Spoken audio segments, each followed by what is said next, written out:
ગાંધીનગર શહેર અસરગ્રસ્ત વસાહત મહામંડળ દ્વારા હલ્લાબોલ।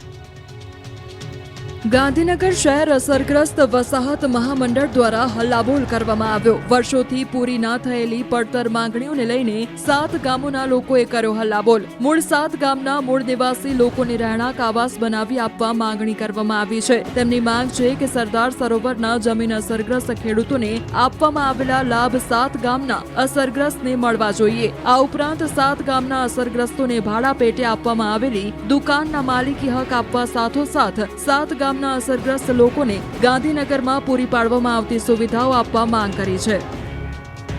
નેત્રંગની શાળા જર્જરિત બનતા વિદ્યાર્થીઓએ કર્યો વિરોધ।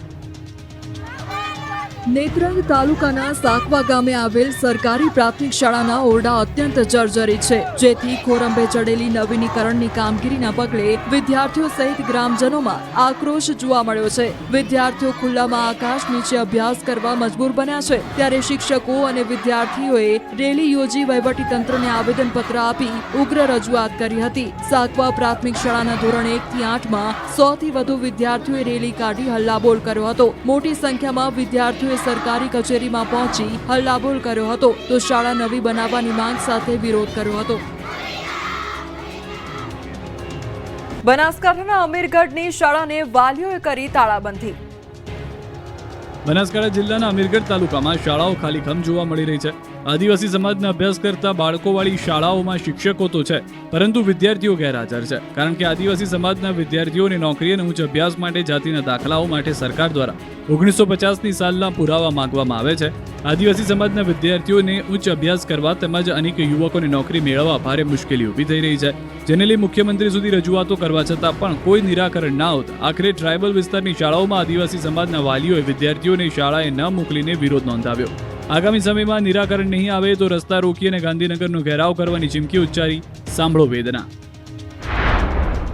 આજે અમે અમીરગઢની દરેક ટ્રાઇબલ વિસ્તારની શાળાઓ સ્વયંભૂ બંધ રાખી છે, કારણ કે અમારે જાતિના દાખલામાં પડતી મુશ્કેલીઓ અને નોકરીથી વંચિત રાખેલા તમામ જે નોકરી લાગેલા છે એમને ઓર્ડરો નહીં આપ્યા। એના કારણે એના વિરોધમાં અમે સ્વયંભૂ સ્કૂલો બંધ રાખી છે। સરકાર પાસે વાલીઓ અપેક્ષા રાખીને બેઠા છે કે તમે નાના બાળકોને આપતી પેઢીને આ અત્યાચાર જે કરવાનો કર્યું છે આ બંધ કરો, અને એના લીધે દીકરા દીકરીઓ ભણી ગણીને જે નોકરીઓ વાળે જે ગયા છે એમને સંપૂર્ણ રીતે જે કાયમી અગાઉ જે દાખલા મળતા હતા એ જ પદ્ધતિથી દાખલાઓ ચાલુ કરે। Surendranagar Cu Shah medical college and hospital બહાર રિક્ષા ચાલકોએ કર્યો Halla Bol. Surendranagar Cu Shah medical college and hospital બહાર રિક્ષા ચાલકોએ કર્યો હલ્લાબોલ। મોટી સંખ્યામાં રિક્ષા ચાલકોએ કમ્પાઉન્ડમાં એકત્ર થઈને હલ્લાબોલ કર્યો હતો।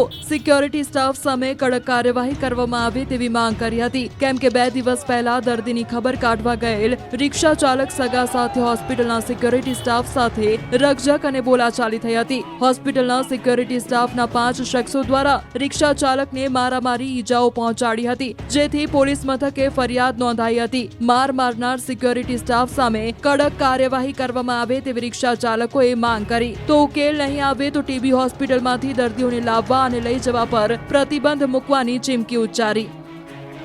આ તરફ વડોદરામાં બુટલેગરોના ત્રાસથી લોકો રોડ પર ઉતર્યા। વડોદરા શહેરના સમા વિસ્તારમાં આવેલ રણછોડનગર અને નહેરુનગરમાં જવાના માર્ગ પર આવેલ જવાનગરમાં બેફામ દારૂનું વેચાણ થઈ રહ્યું છે। દેશી વિદેશી દારૂના વ્યાપક વેચાણને લઈ સ્થાનિકો ઘરની બહાર નીકળી શકતા નથી। આ અંગેની અનેકવાર રજૂઆત કરવા છતાં કોઈ કાર્યવાહી ન થતા અંતે સ્થાનિકો દ્વારા વડોદરા શહેર પોલીસ કમિશનરને ઉગ્ર રજૂઆત કરાઈ। આ સમસ્યાથી પીડિત મહિલાઓ અને આગેવાનો બુટલેગરો અને પીધેલા ફોટો પોસ્ટર સાથે પોલીસ ભવને પહોંચ્યા। લોકોનો આરોપ છે કે સરેઆમ દારૂ વેચાય છે અને પીધેલા લોકો છોકરીઓને હેરાન કરે છે। પોલીસ આવે છે, 10 મિનિટમાં બંધ કરાવી પાછી જાય છે અને પાછું ચાલુ થઈ જાય છે। દારૂ પીવા કે લેવા આવતા નશાખોરો વાહનો આડેધડ પાર્ક કરે છે। ઘણી વખત નશેડીઓ મહિલાઓને જોઈને અભદ્ર ટિપ્પણી કરે છે। બીજી તરફ રાજ્ય સરકારના મંત્રીએ કહ્યું કે આદિવાસીઓ તો દારૂ પીવે ને યાર। જૂનો વિડીયો વાયરલ થતા ખળભળાટ મચ્યો। તેમ નથી, ત્યાં દારૂ ચાલે છે, ત્યાં પેલું એમ ચાલે છે, એ તો ચલાવવું પડે મારી કીધું મેં તો મારા તો આદિવાસી દારૂ પીએ યાર, આદિવાસી દારૂ પીએ યાર। આદિવાસીઓ તો દારૂ પીવે ને યાર, થોડું થોડું તો ચાલવાનું યાર। આ શબ્દો અન્ય કોઈના નહીં પરંતુ ગુજરાત સરકારના રાજ્યમંત્રી પીસી બરંડાના છે, જેઓ ભૂતકાળમાં આઈપીએસ અધિકારી રહી ચૂક્યા છે. તેમને પોતાની જ સરકારના ગૌરવગાન કાર્યક્રમમાં કાગળ પર રહેલી દારૂબંધીને છડેચોક પોલ ખોલી નાખતા ખળભળાટ મચી ગયો. કાર્યક્રમમાં ખુલ્લા મંચ પરથી કોંગ્રેસના પૂર્વ ધારાસભ્ય ધીરુભાઈ ભીલનો હાથ પકડીને કહ્યું કે હું 2015માં અહીં ડીએસપી તરીકે આવ્યો ત્યારે અમારી મિત્રતા થઈ. તેઓ મને દારૂના વેચાણની ફરિયાદો કરતા ત્યારે મારે તો ચલાવી લેવું પડે. આદિવાસી દારૂ પીવે, થોડું થોડું ચલાવવાનું યાર. રાજ્યકક્ષાના આ મંત્રીએ દારૂ અને દોસ્તીની વાતો કરીને ગુજરાતમાં માત્ર કાગળ પર રહેલી દારૂબંધીની સચ્ચાઈ સરેઆમ જાહેર કરી છે. 17થી હું 15મો આવ્યો, 15મો ડીએસપી તરીકે આવ્યો તો અહીંયા અમે ત્યાં વખતે મારી દોસ્તી પાકી થઈ ગઈ છે.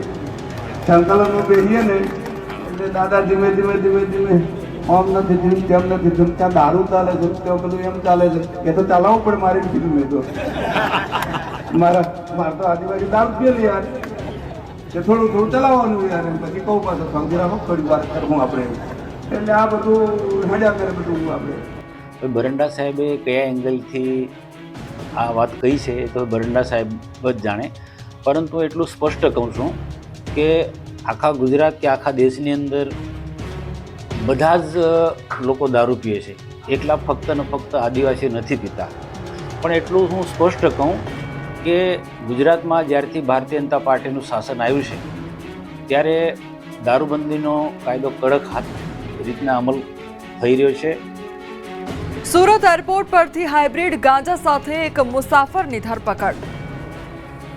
સુરત એરપોર્ટ પરથી 1 કરોડથી વધુની કિંમતનો હાઇબ્રિડ ગાંજો ઝડપાયો. આંતરરાષ્ટ્રીય ફ્લાઇટમાં આવનાર મુસાફરની ધરપકડ કરાઈ. એર ઇન્ડિયા એક્સપ્રેસની ફ્લાઇટ દ્વારા બેંકોકથી સુરત આવી રહેલા જાફર અકબર ખાનને સુરત એરપોર્ટ પરથી સુરત સિટી ડીસીબી કસ્ટમ્સ અને સીઆઈએસએફે સંયુક્ત કામગીરી કરી ઝડપી લીધો છે. આરોપીના સામાનની સઘન તપાસમાં લગભગ 4 કિલોગ્રામ વજનના હાઇડ્રોપોનિક વીડ ગાંજાના 8 પેકેટ મળી આવ્યા હતા, જેની કિંમત 1,41,92,500 આંકવામાં આવી હતી. ગાંજાના પેકેટ કંબલ, ગેમના ખોખા અને લેડીઝ પર્સમાં છુપાવ્યા હતા. આરોપી ડ્રગ્સની સાથે સાથે મોબાઈલ, ગોલ્ડ, પ્લેનના સ્પેર પાર્ટ્સની હેરાફેરી કરતો હોવાનો ખુલાસો થયો છે. આરોપી છેલ્લા 3 વર્ષ દરમિયાન દુબઈ અને હોંગકોંગ જઈ આવ્યો હતો. એક ખેપ વતી આરોપીને 1 લાખ રૂપિયા મળતા હતા અને અત્યાર સુધી 28 વખત આરોપી ડ્રગ્સ, મોબાઈલ અને ગોલ્ડની સ્મગલિંગ કરી ચૂક્યો છે. આરોપી બેંકોકથી ગાંજો લઈ મુંબઈ ડિલિવરી કરવા જવાનો હતો. કોડવર્ડના આધારે ગાંજાની હેરાફેરી થતા હોવાનું પણ સામે આવ્યું છે. આરોપીનું બાંગ્લાદેશ કનેક્શન પણ સામે આવ્યું છે. આરોપી હમણાં સુધી સાઉદી અરેબિયા અને કંબોડિયા જેવા દેશમાંથી સ્મગલિંગ કરી ચૂક્યો છે.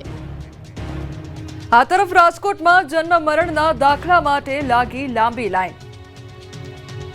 રાજકોટના લોકોને ફરી એકવાર લાઇનમાં ઊભા રહેવાનો વારો આવ્યો છે. ફરી એકવાર લોકોને જન્મ મરણના દાખલા માટે લાઇનમાં ઊભા રહેવાની ફરજ પડી છે. રાજકોટ મહાનગરપાલિકાના જન્મ મરણ શાખામાં નોકરી કરતા 6 જેટલા કર્મચારીઓને બીએલઓ તરીકેની જવાબદારી સોંપતા જન્મ મરણ શાખાની કામગીરી ટલ્લે ચડી છે. દરરોજ 600 થી 700 લોકો દાખલા કઢાવવા માટે આવે છે, પરંતુ સ્ટાફની તંગીના કારણે લોકોને કલાકો સુધી લાઇનમાં ઊભા રહેવું પડે છે. તો કામનું ભારણ એટલું છે કે 600માંથી 300 અરજદારોને તો પાછા જવું પડે છે. બીજા દિવસે ફરી લાઇનમાં ઊભા રહેવાની નોબત આવી રહી છે. આ તરફ મહેસાણામાં નવી ચલણી નોટો માટે બેંક બહાર લાંબી લાઈન જોવા મળી. આ કોઈ નોટબંધી સમયના દ્રશ્યો નથી. આ તો હાલના નોટબંધીના વર્ષો બાદના દ્રશ્યો છે. પરંતુ હા, લાગી તો નોટ માટેની જ લાઈન છે. આરબીઆઈ દ્વારા ₹10-20ની નવી નોટો અને પરચુરણ ગ્રાહકોને આપવાની જાહેરાત કરાઈ, જેને લઈને મહેસાણા શહેરની અર્બન બેંક દ્વારા નવી ચલણી નોટોના બંડલનું વિતરણ શરૂ કરાયું. આ વાતની ગ્રામજનોને જાણ થતાં મોટી સંખ્યામાં લોકો નોટ લેવા માટે પહોંચી ગયા. વહેલી સવારથી બેંક બહાર 1 કિલોમીટર લાંબી લાઈન લાગી. લોકો સવારમાં જ કામ ધંધા મૂકી નવી નોટના બંડલ લેવા પહોંચી ગયા. બેંક દ્વારા 14 લાખની ₹10ની નોટોનું વિતરણ કરાયું. 2 અને 5 રૂપિયાના કુલ 3 લાખના સિક્કા